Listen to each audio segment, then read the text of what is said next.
What if I told you the biggest argument on the internet isn't about politics, money, or culture? It's about time. Every generation looks at the next one and says the same thing. They're getting worse. They're too soft. They're too entitled. They're too distracted. But psychology says something very different. It says, they're not getting worse. They're getting rewired. Because the era you're born into doesn't just decide your age. It quietly programs how your brain sees the world. And once you understand that, generational conflict starts to make sense. So let's break this down. Let's step inside the minds of each generation not to judge them, but to understand them. And by the end of this, you'll never look at a generational debate the same way again. Let's start with the baby boomers. The builders. They grew up in a world rebuilding itself after war. Stability wasn't optional, it was sacred. Systems were expanding. Economies were rising. Institutions felt strong. The message everywhere was clear: work hard, stay loyal, build something that lasts. Psychologically, their brains were wired around one powerful belief: if I work hard, I will earn safety. And for a long time, that belief worked. You could stay at one company for 30 years. You could buy a house on a single income. You could follow the rules and the rules rewarded you. So boomers learned to value loyalty, routine, discipline, respect for authority. Not because they were rigid, but because they were raised in a world where systems actually functioned. But then something changed. Technology accelerated. Industries collapsed. The pace of life exploded. Retirement arrived. Relevance shifted. And suddenly, the identity they had built for decades, provider, worker, builder, started to feel unstable. Underneath the calm exterior, many boomers quietly wrestle with a terrifying question. Who am I if I'm no longer needed the same way? Because when your identity is built on productivity, slowing down can feel like disappearing. That's not stubbornness. That's psychology. Now enter Generation X, the survivors. They were the middle children of history. Too young to fully enjoy the economic stability of the boomers' early adulthood. Too old to grow up comfortably inside the digital revolution. They watched layoffs happen. They saw corporations downsize. Divorce rates climbed. Institutions cracked.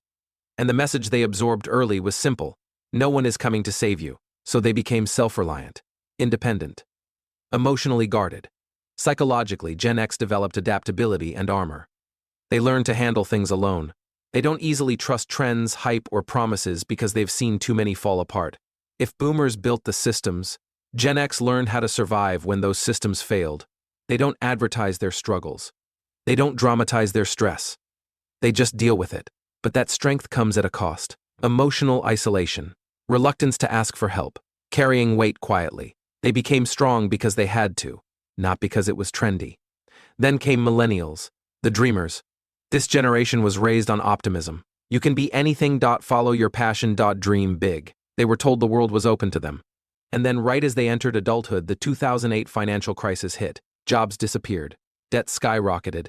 Housing became unaffordable. Stability felt like a myth. Psychologists call this expectation trauma. It's what happens when your brain grows up believing the world is fair, and then reality introduces chaos. So many millennials carry a constant internal pressure. I should be further by now. I should be more successful. Why does everyone else seem ahead? That's why burnout became their background noise. That's why imposter syndrome feels so common. That's why comparison culture hit them hard. But here's the twist. They were also the first generation to openly question the idea that success equals money.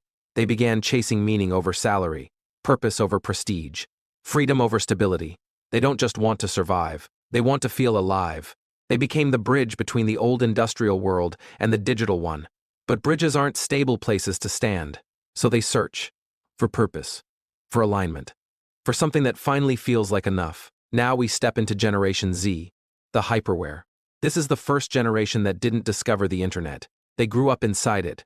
Before they had fully developed emotional regulation, they had global awareness, climate change, war, economic instability, social injustice, comparison, perfection, all streaming into their minds daily. Their brains are wired for speed, notifications, scrolling, rapid, information shifts. They can process massive amounts of data quickly, but it comes at a cost, constant mental noise. Psychologically, Gen Z is more aware and more anxious than any generation before. Because when you see everything, you feel everything. And when your brain is still developing while processing the weight of the entire world, Overstimulation becomes normal. They're not too sensitive. They're overloaded. They crave authenticity because they grew up around filters. They crave peace because they grew up in noise. They crave control because everything feels unstable. Digital burnout isn't weakness. It's a nervous system that never gets to power down. And now, Generation Alpha, the unknown. They're growing up with AI assistants, algorithm-driven content, and parents who already documented their childhoods online. Customization is their default. Instant access is normal. Physical boredom is rare. Their challenge won't be information. It will be identity. How do you feel real in a world that is mostly digital? How do you develop patience in an environment optimized for speed? How do you build self-worth when comparison starts before kindergarten? If they're not guided carefully, we could see a generation connected to everything, but disconnected from themselves. But if guided well, they may redefine what it even means to be human. Now here's the pattern. Boomers built. Gen X adapted. Millennials searched for meaning. Gen Z questioned everything. Alpha will redefine reality. Every generation is not a mistake. It's a response. You are not born thinking a certain way. You are wired by what you survive. The wars, the recessions, the technology, the culture, the speed of change. Your brain adapts to the environment it grows up in. That's neuroscience. So the next time you see a generational fight online, pause. It's not about who's better. It's about who was shaped by what world. The disciplined boomer isn't rigid, they were raised in stability.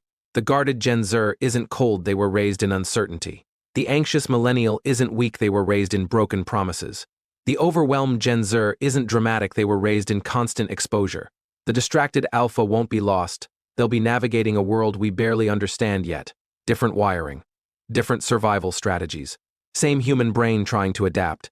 And once you understand that, judgment turns into empathy, conflict turns into curiosity, because psychology says something powerful. The time you grow up in doesn't just shape your opinions, it shapes your nervous system. It shapes what feels safe, what feels threatening, what feels meaningful, what feels possible. So maybe the real question isn't, which generation is right? Maybe the better question is, what did their world teach their brain to believe? And once you start asking that, you stop arguing with generations. And you start understanding them. And that shift, that's how progress actually begins.